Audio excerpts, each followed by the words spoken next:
AITA for spilling my friend's girlfriend's secret because I thought he deserved the truth? Okay, Reddit, I'm spiraling here. I'm a 27-year-old guy who runs a small vinyl record shop in this artsy little warehouse district. It's the kind of place where people come to flip through crates of David Bowie LPs while sipping overpriced coffee from the cafe next door. My life's usually pretty chill until I opened my big mouth and turned my friend group into a war zone. So here's the deal. I told my buddy Jake a secret his girlfriend Lila told me, and now she's ready to burn my shop down. Not literally, but you get it. Was I wrong for thinking honesty was the move? Let me back up. I've known Jake since we were 15, sneaking into punk shows and splitting cheap tacos after. He's the kind of guy who'd give you his last cigarette but forget your birthday. Solid, but not perfect. We've been through a lot: breakups, job losses, even a disastrous road trip where we got stranded in Nevada with a flat tire and no cell service. Point is, he's my brother, not by blood but by choice. About a year ago, he started dating Lila, who's intense. She's 25, a freelance graphic designer with a vibe like she's always one step away from starring in a gritty indie film. She's got this loud laugh that echoes through my shop when she visits, and she's always sketching weird little doodles on my counter napkins. I liked her, honest. She'd come by, we'd chat about old jazz records or her latest TikTok obsession, and it felt easy. The shop's my whole world, by the way. It's called Spin Cycle. Corny, I know, but it stuck. It's got creaky wood floors, fairy lights strung up haphazardly, and a busted old jukebox I keep meaning to fix. My regulars are a mix: crusty collectors hunting for rare pressings, teens chasing Billie Eilish vinyl, and the occasional hipster who thinks they invented Fleetwood Mac. Jake and Lila hang out here a lot, especially on slow nights when we crack open a six-pack and argue about music or life. It's cozy, like a living room but with better acoustics. Here's where it gets messy. About a month ago, Lila swung by the shop alone. It was late, maybe 9 p.m., and I was closing up, sweeping dust off the floor while some Coltrane played low. She looked off fidgety, her usual spark dimmed. I asked what was up, expecting her to brush it off. Instead, she sat on a stool, twirling her silver ring, and spilled her guts. She told me she'd been texting her ex behind Jake's back. Not cheating, she swore, just catching up. But it was constant late-night DMs, memes, inside jokes. She said she didn't want to hurt Jake but couldn't stop. I was floored. Like, why tell me? I'm not her therapist. I just nodded, said something lame like, that's tough, and she left. I didn't sleep that night. Kept picturing Jake, clueless, while Lila's phone lit up with her ex's name. For days I wrestled with it. Do I stay quiet? Tell Jake? Ghost both of them and move to Canada? Lila acted normal around me after, like she hadn't dropped a bomb. But every time I saw Jake grinning, slinging an arm around her, I felt like a traitor. He'd been cheated on before, back in college, and it wrecked him. Took years to trust again. I couldn't shake the feeling that he deserved to know, even if it meant stepping into a minefield. So, last week, I did it. Jake came by the shop to help me move some boxes to the storage room. It was just us, crates of records stacked high, the air smelling like dust and old cardboard. I blurted it out, man, I gotta tell you something. Lila's been texting her ex. A lot. His face went blank like I'd punched him. He asked for details, so I told him what I knew, kept it short, no embellishments. He didn't yell or cry, just nodded, said, thanks for telling me, and left. I figured he'd talk to Lila, they'd sort it out. Maybe I'd get a beer out of it for being a good friend. Nope. All hell broke loose. Lila blew up my phone that night, texts, voicemails, the works. How could you betray me? I trusted you. She said I twisted her words, made it sound like she was cheating when it was just talking. She swore she was gonna tell Jake the truth herself, just needed time. I tried to explain I wasn't trying to sabotage her, I just thought Jake should know, but she wasn't having it. By morning, she blocked me on everything. Instagram, Discord, even Venmo, which felt weirdly personal. Jake's not much better. He's not mad, exactly, but he's distant. Texted me once to say they're working through it and hasn't been by the shop since. The fallout's brutal. My regulars noticed the vibe shift Lila used to draw little cartoons for my shop's Insta, and now that's gone. A couple mutual friends heard Lila's side and think I'm a snake who stirred up drama for no reason. One guy, our old bandmate Dave, cornered me at the coffee shop and said, why didn't you just talk to Lila first? You made it a thing. I tried to defend myself, Jake's my best friend, loyalty's gotta mean something, but it sounded weak even to me. The shop feels emptier now, like the air's gone stale. I keep second-guessing myself. Did I overstep? Should I have stayed out of it? I wasn't trying to play hero, I just couldn't look Jake in the eye knowing what I knew. So Reddit, I'm stuck. Lila's painting me as the villain, Jake's barely talking, and I'm wondering if I torched my friendships for nothing. I thought honesty was the right call, but maybe I just made everything worse. AITA for telling Jake about Lila's secret?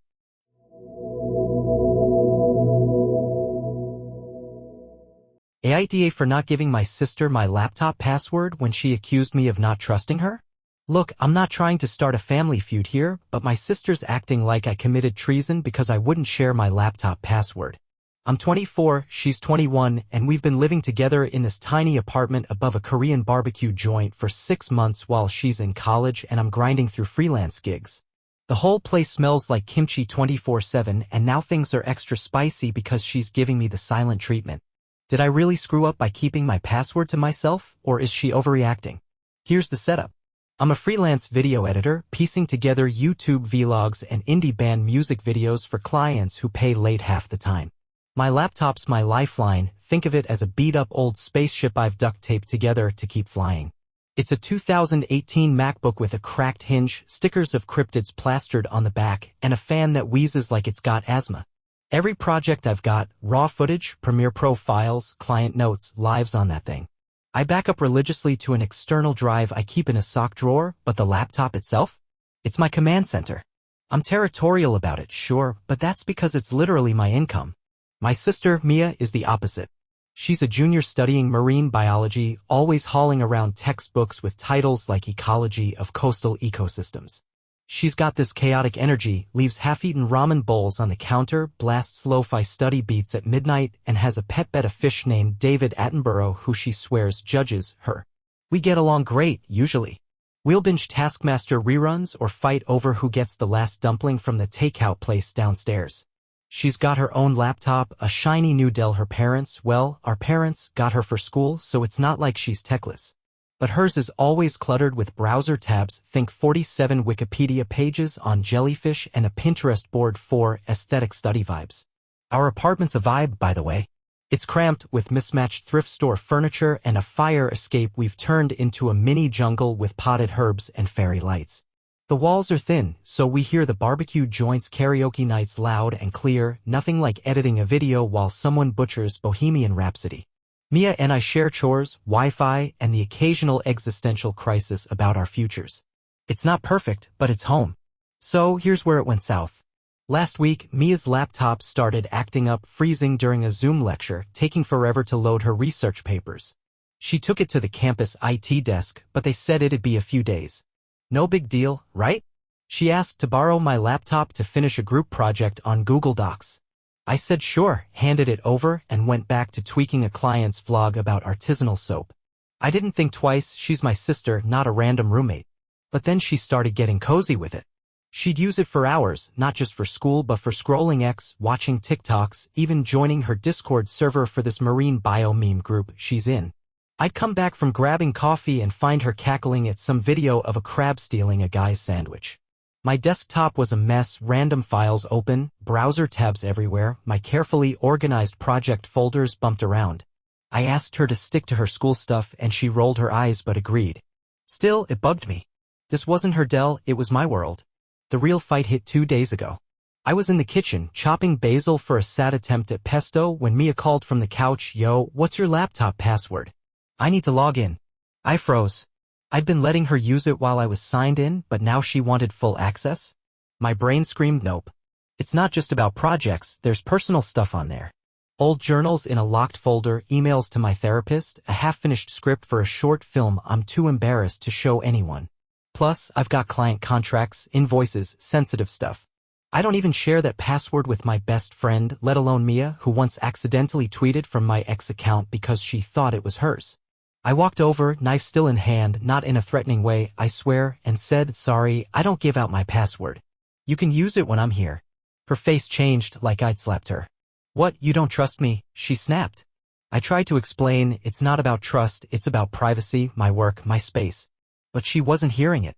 We're sisters. I let you borrow my car last month and you can't even share a stupid password. She stormed to her room, slammed the door, and hasn't spoken to me since except for passive-aggressive stuff like leaving dishes in the sink when it's her turn to wash. Now it's awkward city. Mia's been using her phone for schoolwork, dramatically sighing every time I'm on my laptop. She told our mom I'm acting shady, and mom texted me to be the bigger person. Our friends in a group chat heard her side. She framed it like I'm paranoid, like I think she'd snoop or break something. One friend, Jen, made me like, just give her the password, it's not a big deal. But it is to me. I feel like I'm protecting my boundaries, but maybe I'm being a control freak? I offered to let her use it supervised like before, but she said that's insulting. Yesterday, I caught her muttering, "Bet you don't lock David Attenborough out," to her fish. It'd be funny if it didn't sting. I'm torn, Reddit. I love Mia, and yeah, I trust her not to, like, steal my identity. But giving up my password feels like handing over my diary and my paycheck in one go. Maybe I could have handled it better, not made it seem like I'm hiding state secrets. Now our apartment's a Cold War zone, and I'm wondering if I'm the jerk for digging in. AITA for refusing to share my laptop password with my sister?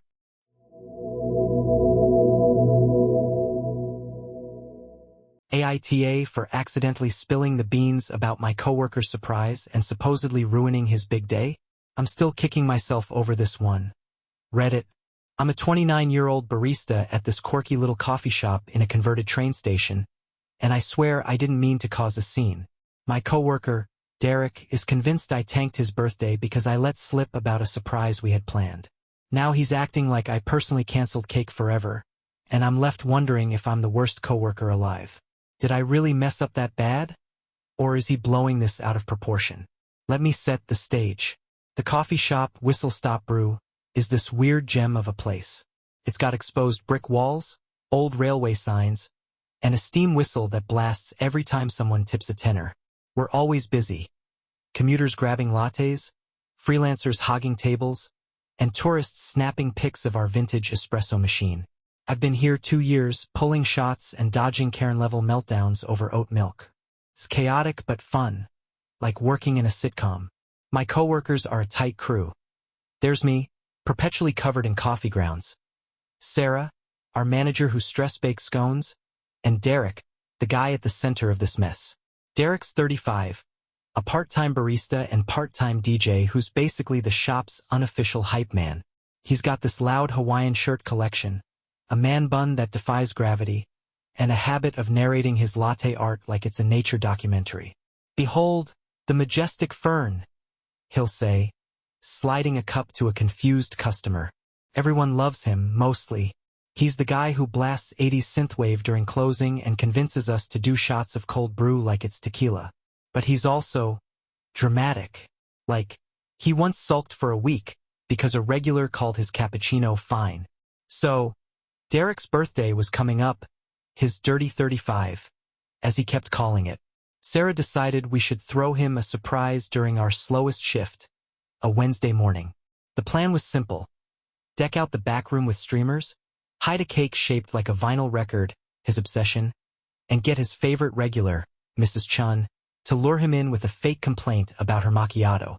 We'd all yell "surprise," and Sarah would give him a gift card to the vinyl shop down the street. I was pumped. Derek's always hyping everyone else, so it felt good to do something for him. The shop was buzzing the day before. I was elbow deep in steaming milk.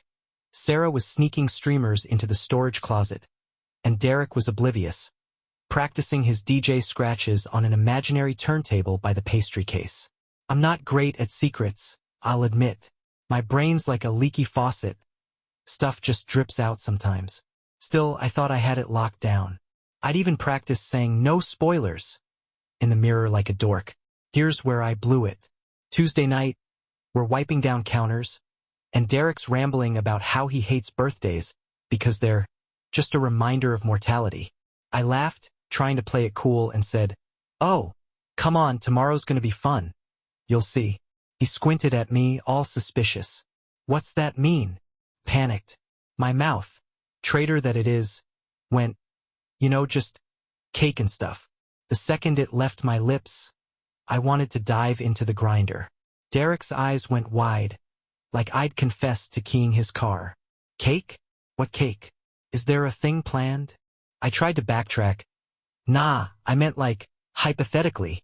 But he wasn't buying it. He stormed off to the back, muttering about no respect for surprises. I figured he'd cool off, maybe laugh it off as a brain fart. Nope. Next morning, the surprise went ahead, but it was off. We got the back room ready, black and gold streamers, the cake looking like a perfect LP, even a playlist of Derek's favorite Daft Punk tracks. Mrs. Chun did her part, grumbling about her coffee, and Derek shuffled in, looking like he'd rather be anywhere else. We yelled, "Surprise!" But his smile was forced, like he was posing for a dentist. He cut the cake, said thanks, but kept shooting me these looks, like I'd stolen his puppy, not spilled a secret. Sarah tried to keep it light, but the vibe was flatter than day-old espresso. After the shift, Derek cornered me by the milk fridge. "You know you ruined it, right?" he said, arms crossed, his pineapple print shirt somehow making it worse. I apologized, said I didn't mean to, but he wasn't having it. I hate knowing stuff's coming. Takes all the joy out. You couldn't keep your mouth shut for one day. I tried to explain. It slipped, I wasn't thinking, but he just shook his head. Whatever, man. Just don't. He's been cold since, skipping our usual post-shift banter and leaving my fist bumps hanging. The shop's weird now. Sarah says Derek's just being extra, but she's also annoyed I couldn't keep it zipped. Mrs. Chun, who heard the whole saga, patted my hand and said, "Men are babies about birthdays," which made me laugh but didn't help. A new hire, Jay, thinks it's hilarious and keeps calling me spoiler alert, which is only funny the first 3 times. I feel like garbage. Derek's big day was supposed to be epic and I turned it into a lukewarm episode of The Office. I've texted him sorry, offered to buy him a beer, but he just leaves me on read. Meanwhile, I'm dodging glitter from the streamers that's still stuck to everything. I keep replaying it, Reddit. Yeah, I screwed up, but is it really that bad? I didn't burn the cake or cancel the party, just let one word slip. Derek's acting like I betrayed his soul, and I'm starting to wonder if I'm missing something. Maybe surprises are sacred to him and I stomped all over that? Or maybe he's milking it to make me squirm. I just wanted him to have a good day and now I'm the shop's resident buzzkill. AITA for accidentally leaking Derek's birthday surprise?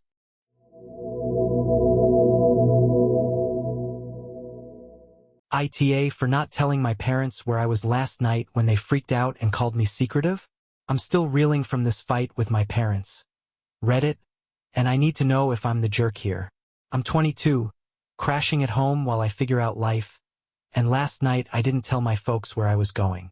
It's not like I was robbing banks. I just needed some space for something personal.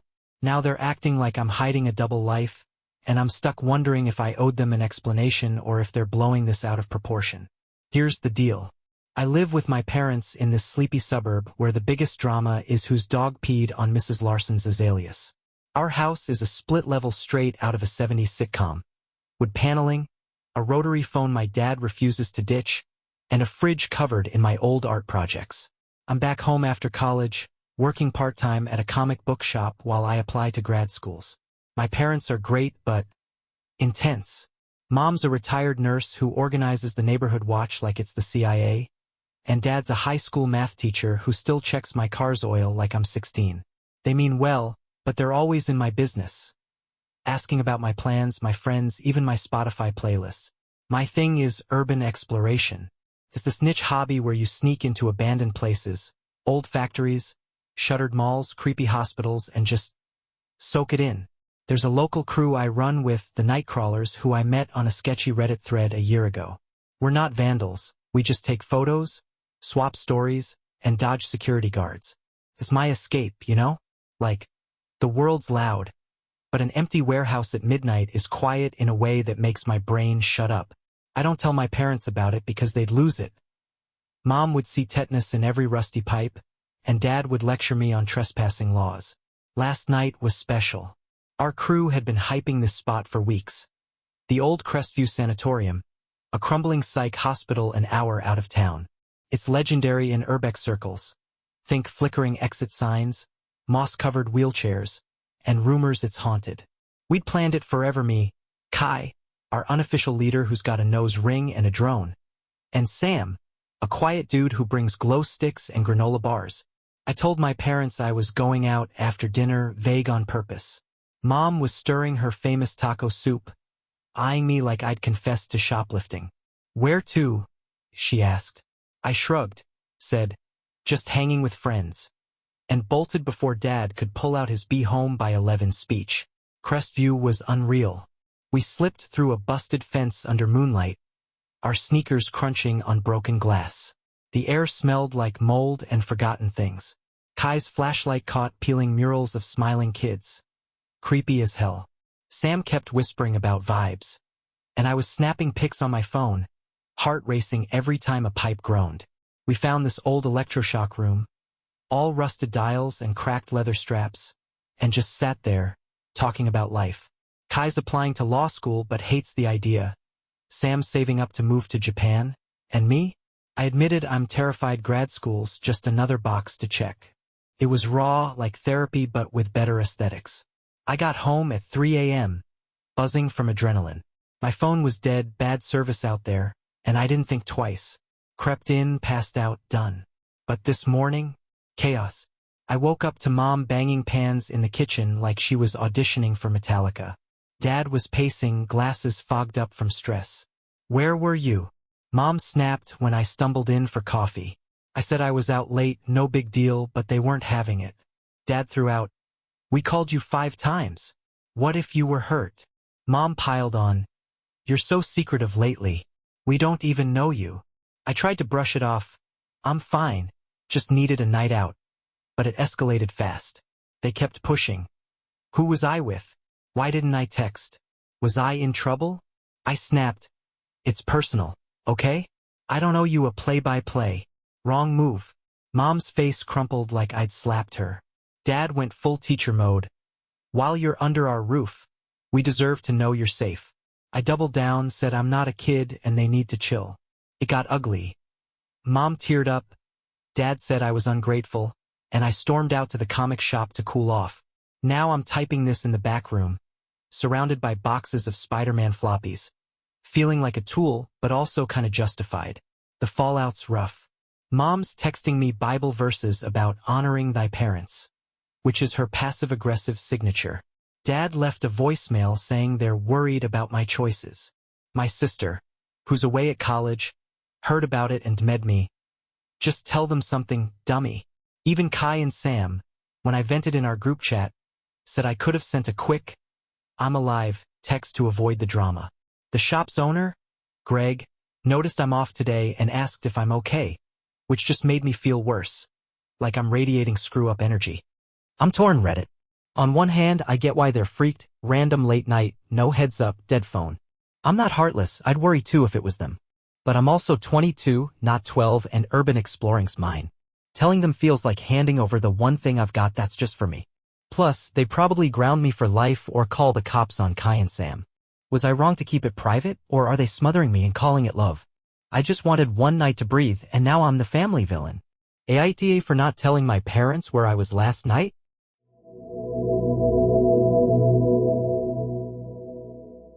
AITA for calling out my friend for lying about her job when she got mad and said I was meddling? I'm still kinda stunned by how this blew up, Reddit. I'm 26, and my friend Tara and I have been tight for years, but yesterday I asked her why she's been sketchy about her job and now she's acting like I'm the FBI raiding her diary. It wasn't supposed to be a big deal, just me trying to understand what's going on, but she flipped, saying I'm sticking my nose where it doesn't belong. Did I cross a line, or was I just being a friend? So, Tara and I met in college, bonding over late-night pizza runs and a shared obsession with true crime podcasts. She's 25, the kind of person who lights up a room, big curly hair, always wearing funky earrings shaped like fruit or planets, and a laugh that makes strangers smile. I'm more low-key, working as a graphic designer from my one-bedroom apartment where I spend half my time wrestling with Photoshop and the other half arguing with my cat, Muffin, over who gets the sunny spot on the couch. Tara's always been the dreamer, talking about big plans, writing a novel, traveling to Bali, landing some glamorous gig. I admired that, even if I'm more of a let's pay rent first type. We're part of this online book club that's honestly more of a chaotic group chat. It's me, Tara, and 6 others all scattered across the country who read one novel a month but mostly just meme about it on Discord. We'll post unhinged theories like how Pride and Prejudice is secretly a zombie apocalypse setup or share TikToks of people reenacting scenes with bad British accents. The server's called Lit Lads and it's our virtual dive bar, complete with voice chats where we sip wine and yell about plot holes. Tara's the star there, always dropping witty one-liners or aesthetic Pinterest boards for whatever book we're ignoring. For the past year, Tara's been hyping up her job. She told us she's a brand strategist for this startup called Vibe Vortex, which sounded like it was one LinkedIn post away from selling NFTs. She'd talk about brainstorming sessions in trendy lofts, free kombucha in the office, and meeting influencers for collab pitches. I was stoked for her. Sounded like she was living the dream, even if I secretly wondered how a startup afforded all that kombucha. In Lit Lads, she'd drop vague flexes like, ugh, late night at the office again, but the client loved my deck. We'd all hype her up with emojis and slay, queen. GIFs. But something felt off. A few months ago, I noticed her stories didn't add up. She'd say she was at a team retreat but post a selfie from her couch with the same chipped mug she's had forever. Once, she mentioned a big presentation, but when I asked how it went, she changed the subject faster than muffin bolts from a vacuum. Then, last month, I was poking around online for a client project and searched Vibe Vortex out of curiosity. Nothing. No website, no X account, not even a shady Glassdoor review. I brushed it off. Maybe it was pre-launch, but the red flags kept piling up. Yesterday, we were on a Lit Lads voice chat, just me, Tara, and our friend Priya, roasting the latest book, some dystopian snooze fest. Tara mentioned being swamped with a new campaign, but her mic picked up what sounded like a grocery store intercom. I didn't plan to go full detective, but it bugged me. She's my friend, and if something's wrong, I want to know. So, after Priya logged off, I said, casual as I could, hey, what's the deal with Vibe Vortex? You keep talking about it, but I couldn't find anything online. You good? Silence. Then she laughed, all sharp, and said, wow, you're Googling my job now? Stalker much? I pushed a little. I'm just confused. You say one thing, but it doesn't line up, and that's when it exploded. Tara went off. Why are you meddling in my life? Can't I have one thing to myself without you playing Nancy Drew? I was floored. I said I wasn't trying to pry, just worried she's been lying to us. Big mistake. She snapped, you're so obsessed with being real, maybe I don't need your approval to feel good about my life. It got heated fast. I told her it's weird to fake a job to your friends. She said I'm judgmental and don't get how hard things are for her. She hung up and I sat there, muffin staring at me like I just yeeted her favorite toy. Now it's a mess. Tara's gone quiet in Lit Lads, which is wild. She's usually spamming us with memes by noon. Priya texted me, confused, saying Tara vented to her about me grilling her. Apparently, Tara's been struggling, maybe not even employed, and felt pressured to keep up with everyone's careers. Priya thinks I should have stayed out of it, let Tara come clean on her own. Another Lit Lad, Josh, made me a yikes emoji and said Tara's calling me that nosy designer chick behind my back.